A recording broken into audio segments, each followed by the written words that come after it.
You're going to present all the things. Okay. Then we chat afterwards. Oh, good. Okay. You happy like that?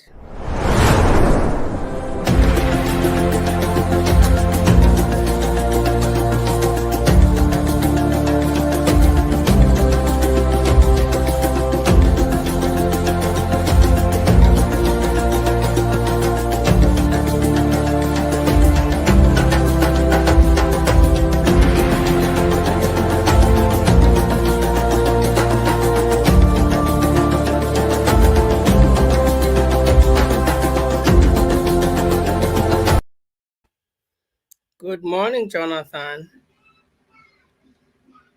You here with me? Are we together? Good morning, Sabwabo and Python Africa. Yes. How we gonna go about? I'm gonna give you a like an intro, then you can start, so Oh, that it good. can guide our conversation. Okay. Okay. Okay. And for agriculture is a vast and a very important sector. I'm sure we Yes. will agree. True. Now, in your presentation, one of the things I know you're going to cover these points that I'm going to mention to you now. Okay. It's important for us to set context, and Good. setting up context. I am saying, how do we leverage imagined and established technologies to improve the performance of African smallholder farmers? Okay. Mm. Mm. Um, from if we're looking at technology today, from online technical support, which is what is being brought by technology in the agritech space, to Mm. market connections at your fingertips, to drone Mm. surveillance and sophisticated soil, water, and topography maps. um, the Yes. 4IR is transforming the world around us. Okay. Mm-hmm. um, and not leaving farmers behind. How is 4IR making a difference? How does 4IR enable the agri-tech space? Is it not secret that many farmers it is not a secret that many farmers operating as small scale farmers, especially those that just started, are Mm-hmm. often left out and have difficulty in accessing markets. Okay. So how do we ensure, through your participation in organization in Nigeria, how do you link the startup companies or the small scale farmers that have just entered the space? How do you assist them with technology? And some of the questions that I need us to look at is, are we in a position are we in a position to develop and roll out various high tech or high impact solutions in the horticulture and animal production sectors that will make our valued African smallholder farmers more competitive and improve their efficiencies? Okay? Now, how do we improve efficiencies in farming to increase yields, create consistency, and improve quality? How do we reduce cost of production? How do we conserve our natural resources? How do we reduce post-harvest losses? You've mentioned, when me and you were talking the other day, that we are wastage is over $4 billion. Okay? Yes. How do we improve access to local and international markets? How do we improve compliance with legislation and other regulations? Africa itself, because of different countries, we've got different legislations and regulations. The Europeans who wants to export or import from Africa, they've got different regulations. Mm. How do we align these and make sure that our small scale holder farmers are ready? How do we strengthen linkages through the value chain? Okay. And make better access to information intelligence available to farmers so they can make more informed decisions around not just production, but access to finance, access to markets, and new developments. I think from my side, those are the few probing questions that I'm leaving with you, and I know you will answer these. Okay, thank you very much, Sanwabo. All right, so it's going to be a chat. So, of course, it's going to be after the entire presentation. We are going into chat to begin to address the specific issues that you have mentioned. And I'm Yes, very sure at the end of the day, we'll find solution to most of the things that affect us in Africa that has not allowed us to scale agricultural industry in Africa, even if it should be the largest employer of labor. Of course, it is not contributing that much yet. But we have hope. yes, We believe in this industry. We trust this industry to transform and revolutionize Africa industry. It's from here we can begin to think about the industrial revolution in Africa. It's with hmm this we can begin to talk about technology development and advancement. Of course, if agriculture become the mainstream of our economy, then we'll be able to have enough value to begin that even the local person in the remote villages will have economic power to do what he wants to do without waiting for politicians to come and dash them money before they can manipulate them to vote for the wrong person. Of course, in this meeting today or in this conversation, we are going to be dwelling on these issues that you have raised so that we can have solutions to what we want to bring. Of course, I will, you permit me to start my presentation. Then after that, we can go into before you start, Jonathan, please explain to people that are watching who is Jonathan.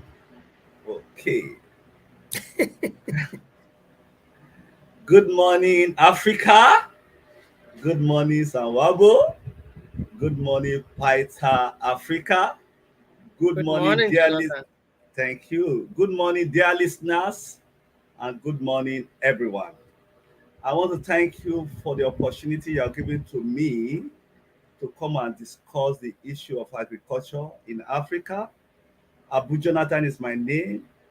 I am the Chief Strategic Officer for JEDEX Global Limited. JEDEX Global Limited is an organization that has started over 5 years ago as a business name. So I was brought into that organization because of my experience to help in the drafting of financial modeling of a grant that the business they wanted to access from the federal government of Nigeria. The grant was about 1.9 billion naira. Of course, so there was a committee that was set up to handle this. At the end of the day, Jonathan handled the entire process, bringing that financial modeling into life. However, we could not submit the financial model because of COVID, and of course, we have not been able to implement that project. However, the issue of Jadai Global Limited came into being as a result of that financial model, which I designed personally for Jadai Farm. At that time, the organization was called Jadai Farm as a business thing. So it's not limited by shares at that time. But today, Jadai Global Limited, as it is limited by shares. So I co-founded with my partner. So, and then we started the issues of looking into the industry, looking into the emerging market, which is the African market, to look at what are the gaps, what can we do. So we begin to see some gap in the telecom industry, we saw gap in the logistic industry, we saw gap in the agri sector. But of course, what affects the local person in the remote African community is agriculture.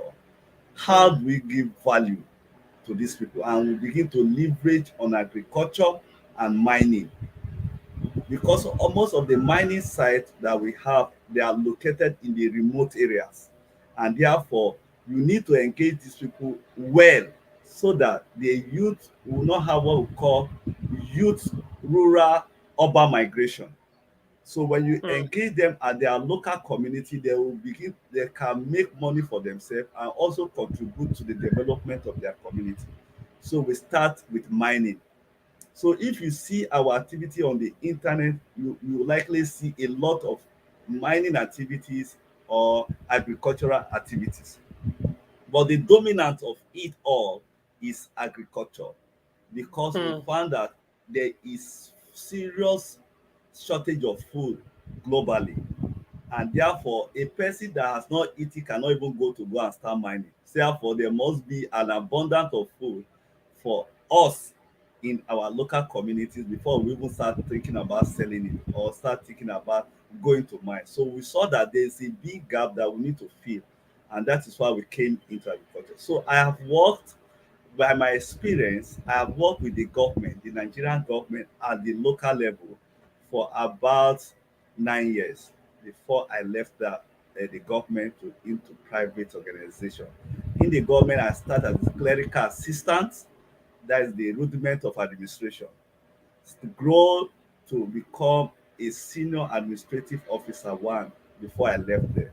So you see the progression. I've learned the roadmap, I've learned the government strategies, I've learned all the things that are required for government to be able to deliver services to their own people before I left. When I was leaving the government, I have this, that I must make contribution in the private sector, and that is why I came to the private sector. Coming to the private sector, I work with ASA Mansard Nigeria very much. If you want to know more about uh, me, you can check me on LinkedIn.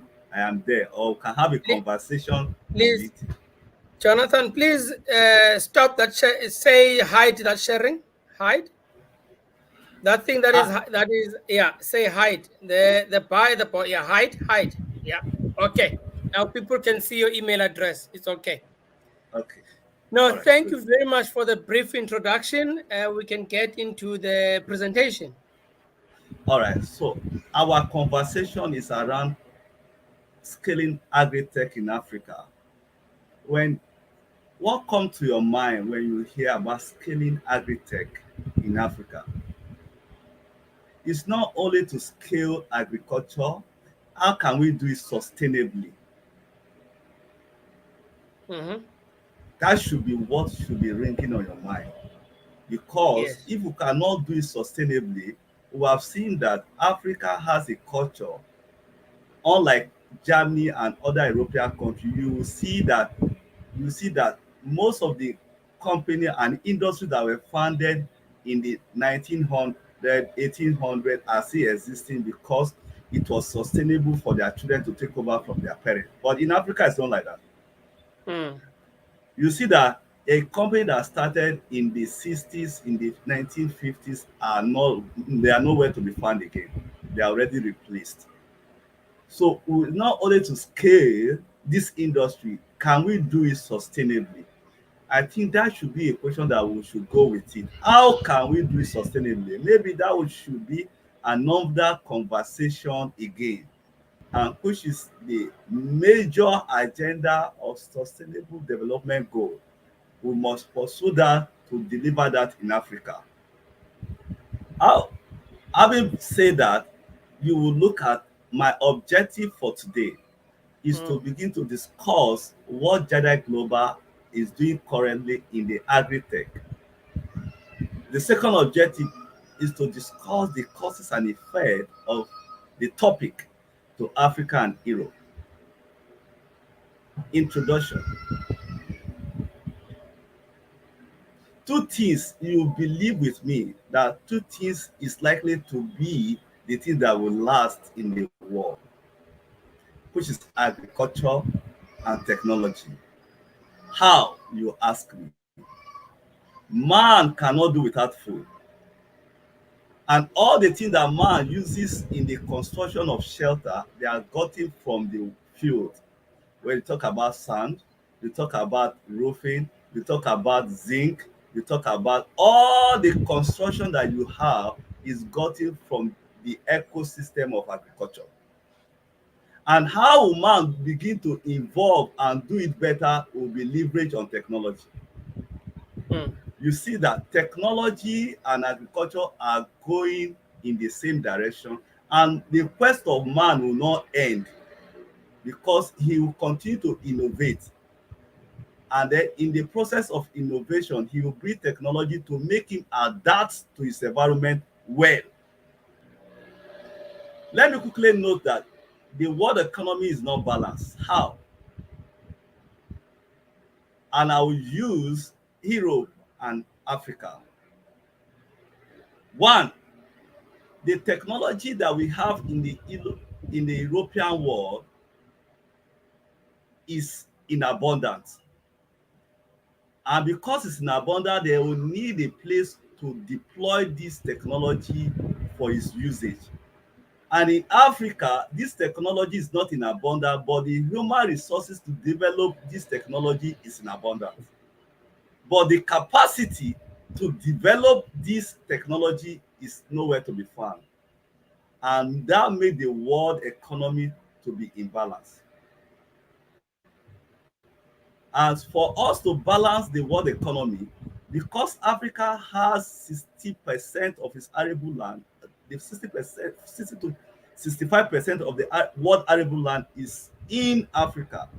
Therefore, for us to utilize this land, we will need technology, we will need transfer of technology, we will need the presence of technology, we will need to empower the African population to begin to think technology and begin to engage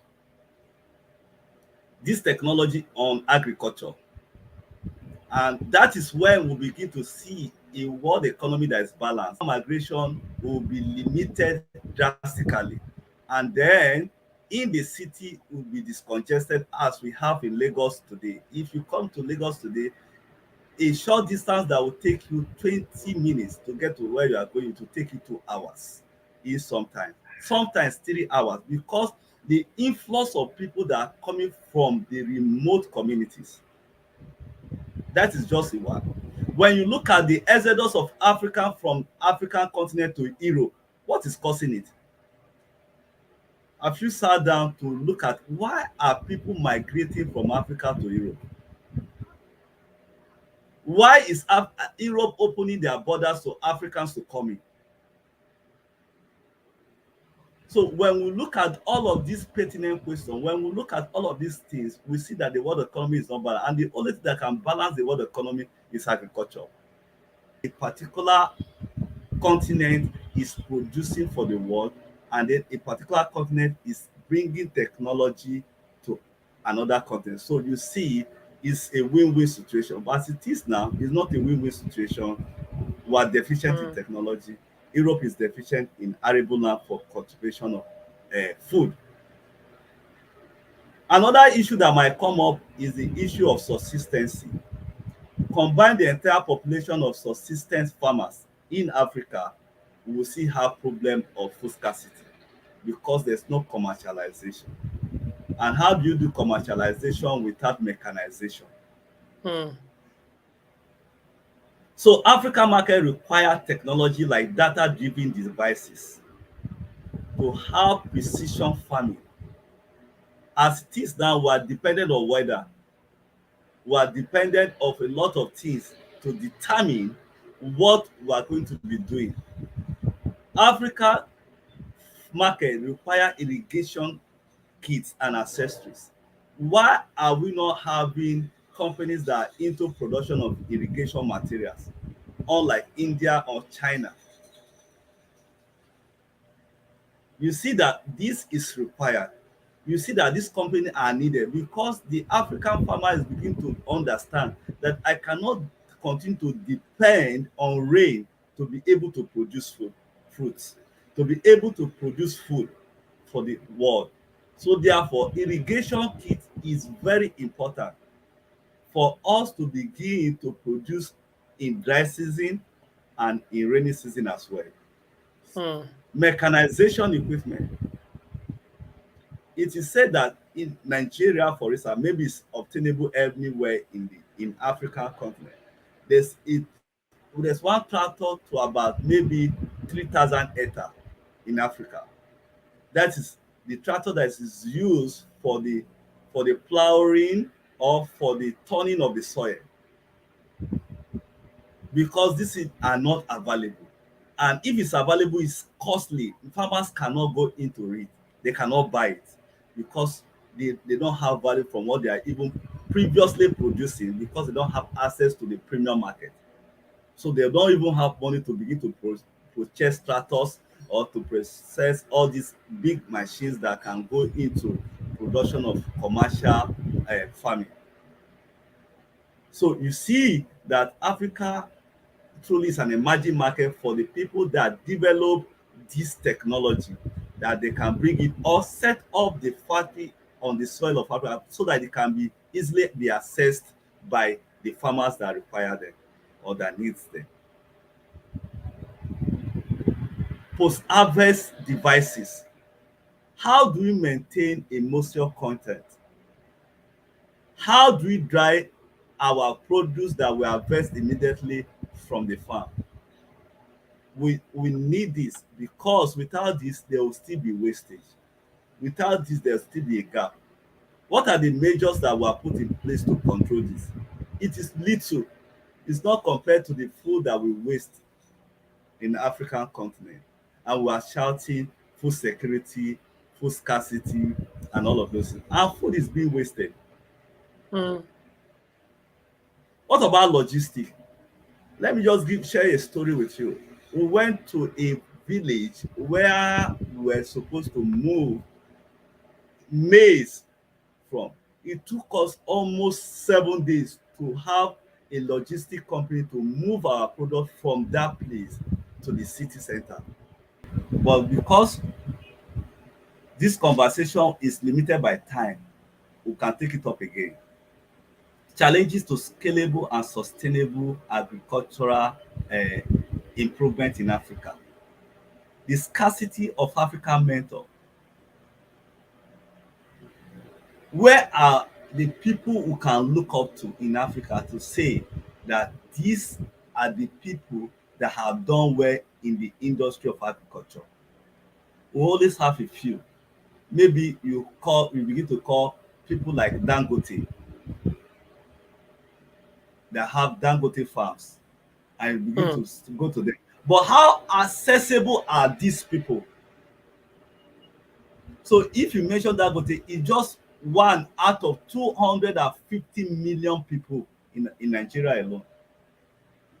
Do we have such people in South Africa? Do we have such people in Zimbabwe, in Mozambique?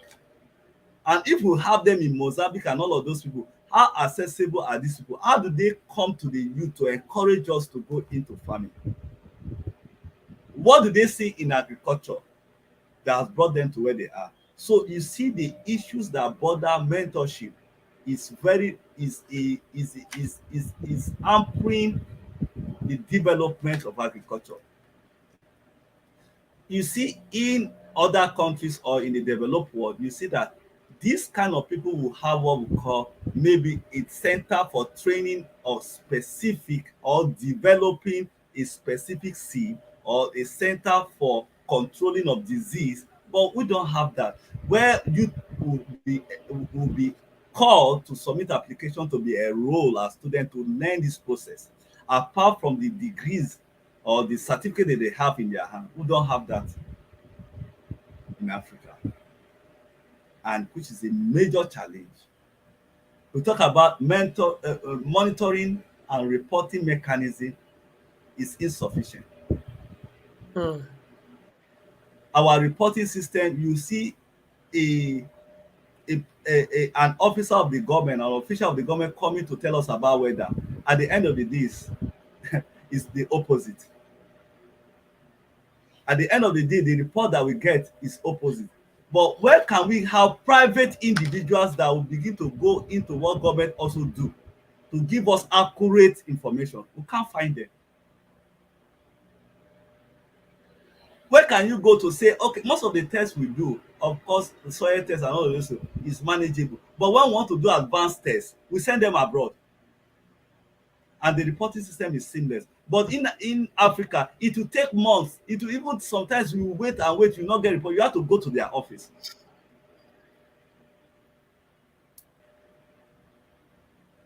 Scarcity of precision farming technology. We don't have drone. You cannot fly drone anyhow in Nigeria because of security reason. I don't know in other countries in Africa.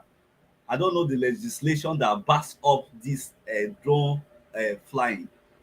But for you to get drone, how many of my father in my village know where to obtain this license to fly drone? And in drone you can capture a data in split second, which lead us to precision farming, which also lead us to curtail wastage. In fact, if you have drone, you know where the problem is and you can pinpoint that place and address that issue, which is part of the issues that we also discuss as we move on, as we maybe begin to have chat or questions. Then funding is a major issue, and I don't think that Europe is wanting to continue to fund African farmers because they might say that they are not getting value for the fund they have invested. But the issue is that how do you fund these farmers? How do you fund these farmers? That's technical managerial and off-taking help. Farm management firms are in short, which where we come in. These are what we do, but there are not many. We don't have some of them in South Africa. Don't have. It's only in Nigeria you find only maybe two, like our own company. Lack of adequate tools are scarce. Imported tools are what we have, which are not adaptable. Farming is unpleasant to African youth. Africa banks and insurance companies have severe criteria, and most of the time they don't cover some emerging risk. Peculiarity is not taken into consideration by this bank and insurance company. They copy what is in Europe and bring it to Africa, and then it's not working for us. Agriculture or farming is characterized by obsolete practice. Closer look, 60 to 60% of arable land in Africa is not in use. Why? We don't have the skill. Not that we don't have the skill, we don't have the technology to leverage on it to begin to utilize this land. Post harvest annual grain wastage of sub-Saharan Africa is 4 billion annually. That that evidence is on the internet. You can look up, you can check it. And then you see when you combine the 60% of arable land with this 4 billion annually, you know how much Africa is losing every year. 90% of youth are not into agriculture. Why? Because there's nobody to encourage them into agriculture. And if they are even encouraged, there's no fun to go into it. And these are the issues which we are going to talk. Failure of government intervention and program. Conflict, insurgency, and corruption is on the part of the people that are in government. 70% of farmers are 50 years old and above. So that means in the next 20 years, we might not even have food, enough food, because most of these farmers would have died and their children have run to the city taking other jobs. So these are the things we look at. Recommendations, access to international market, which lead to value. Farming technology, mechanization, funding, and training, which are the things that is required. Post-harvest wastage control technology are required. And note, this should be supported by a streamlined logistics system in Africa. Then, secondly, should be highly supported by clean energy. Thank you very much, Sonwabo, and thank you everyone that has listened to me. You can remove your presentation. Me and you, let's chat. Okay. Um, yeah, yeah, you've raised very, very interesting and challenging points. Yes. And in my knowledge, Jonathan, in my knowledge, and this is not, I can't generalize. The challenges in Nigeria are the same challenges in different other African countries in the continent. True. South Africa not excluded. Okay, you've got lots of old people that are still doing small scale farming. Their children are leaving the rural and weathers land into the cities, just like you indicated with Lagos. that Lagos, there's so many people in Lagos now. A 20 minutes walk distance, it takes you 3 hours. That's what is happening everywhere because our and this is not a political platform, but it is important for us to we can't say these things without referring to government. If our government was looking after developing the rural areas and peri-rural areas, we would not have the influx into cities. Mm. I'm sure you agree with me. True, sir.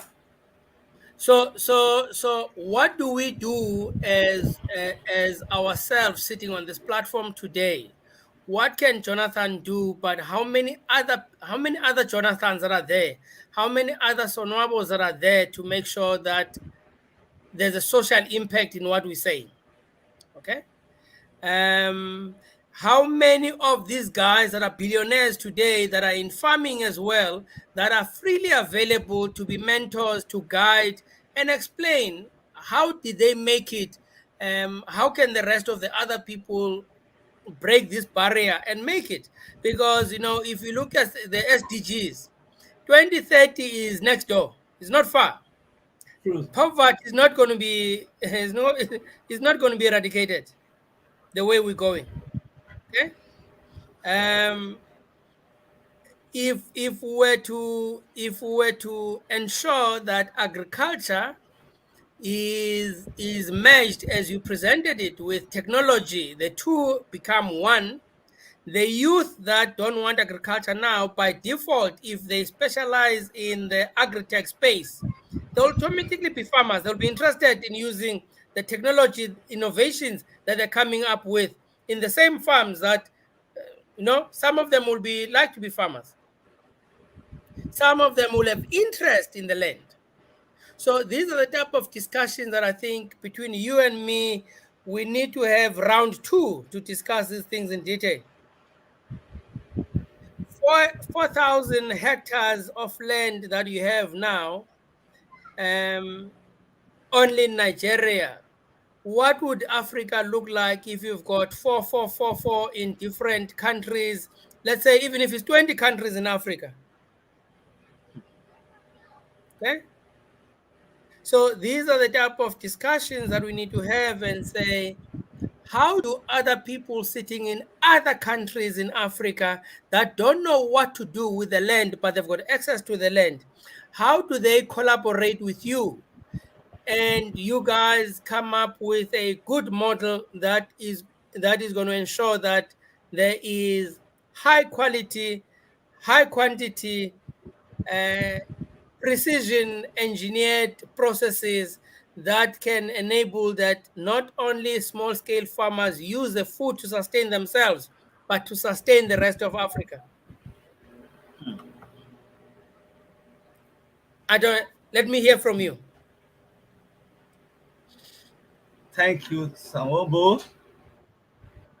Yes, so we have covered a lot of things in this conversation today, which they are still scattered. We need to begin to harmonize them into strategic frameworks so that it can be easily be implementable. But I'll mention a few of what we can begin to do in the immediate, which is what Mm, we have found as a solution. That mm, of course we need to start having farm management servicing companies, just as we mm, have in the oil and gas industry, just as we mm, have in the telecom industry, just as we mm, have in the financial industry. Africa mm, see all of those things in this most of this industry, but they are not in agriculture. And that is why we mm, came up with that model to say we need a company that is specializing in managing setting up farms so that we can set up a large hectare of farm. If you have your money, you invest in it, and then you are the owner of the farm, but we are just a managing partner who are come to manage your farm or set it up for you and hand it over to you.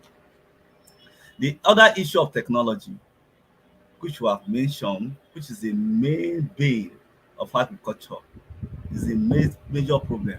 We will not never, I will repeat again, we will never engage that 60 to 65% of the world arable land that is dominated in Africa, we will never use it if you don't use technology.